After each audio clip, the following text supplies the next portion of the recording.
I would like to have the scissors, please. So we can enlarge this incision.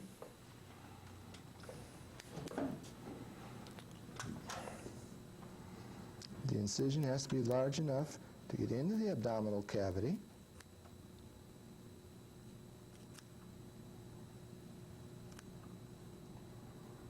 And slip the transmitter in. Would you dry the transmitter off, please? As you see, there's very little blood that takes place, and the fish doesn't really get too disturbed about this.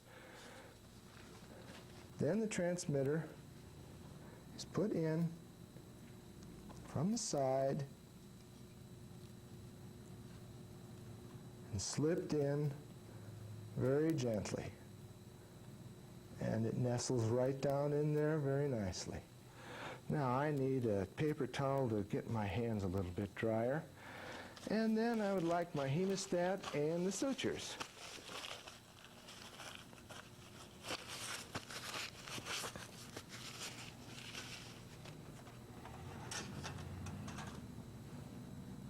Okay. This is one of the areas where it gets a little bit touchy until you get some experience. You clamp your needle with the hemostat, and you have to leave about a half a centimeter so that you're going through the skin. Keep the needle inside of the muscle and come out on the other side. Now you can see you release the hemostat, grab the tip of the needle, pull it through, and you have one loose end here. That loose end should be kept over to the left. Here is the most crucial part of the whole procedure, and that is to make sure that you get your suture tied off very tightly from the very beginning. I use a double square knot to do this. To make the double square knot, you must take the hemostat, go on the outside. What I say is over. Over, grab the loose end, pull it through, and pull it firm. Then the second one is easy, but instead of going over, you go under and make your loop and pull it through. Now, that is a firm square knot. But just to be doubly sure, we then move the loose end over to the left, go over again, and pull through. That will hold, believe me.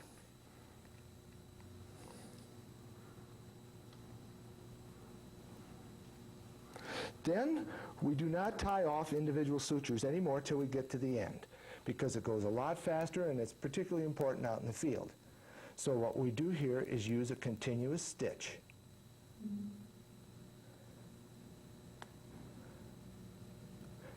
To make the continuous stitch, you put the needle through, underneath the loop, and pull it firm.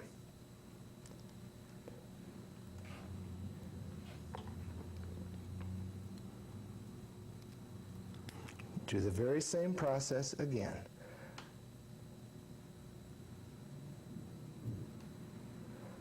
And of course, it's always very important to get the hemostat clamped firmly on the needle.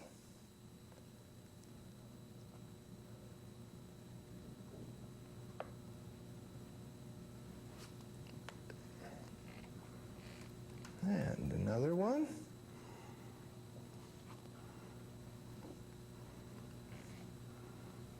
He's starting to get sewed up pretty good.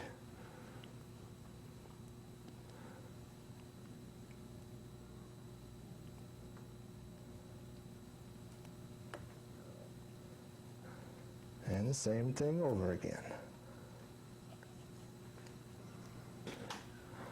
Okay, we'll put one more in here before we finish closing them up. Through the loop, firm again, Get those muscles close together so that they have a chance to heal. These things heal up pretty well in about 2 weeks. Now, again, we have this most important last suture.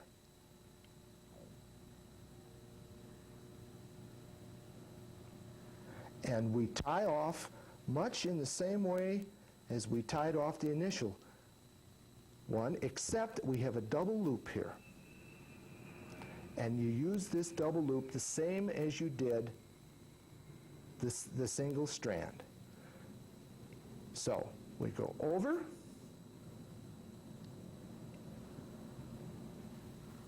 and pull it through. We go under, and pull it through, and then over. And pull it through and tighten it. Now, may I have the scissors, please? We'll tidy this up a little bit and cut off the loose ends. And Robin, if you could give me another swab of that betadine.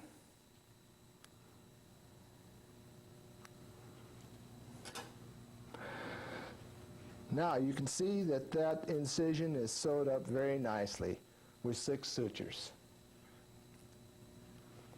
Now we'll probably discolor it a little bit, but give it a little bit of swab and hopefully let it dry just a little bit. Now your fish is ready to go back in the water. No waking up from the anesthetic, no problems other than it'll take him a while to regain his equilibrium and start to swim again. Okay, just remember that you're better off to hold him upside down until you get him over and hold him firm. Okay, make sure you got him firm.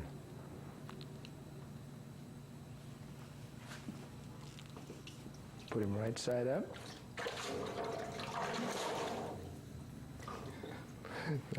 It's all ready to go.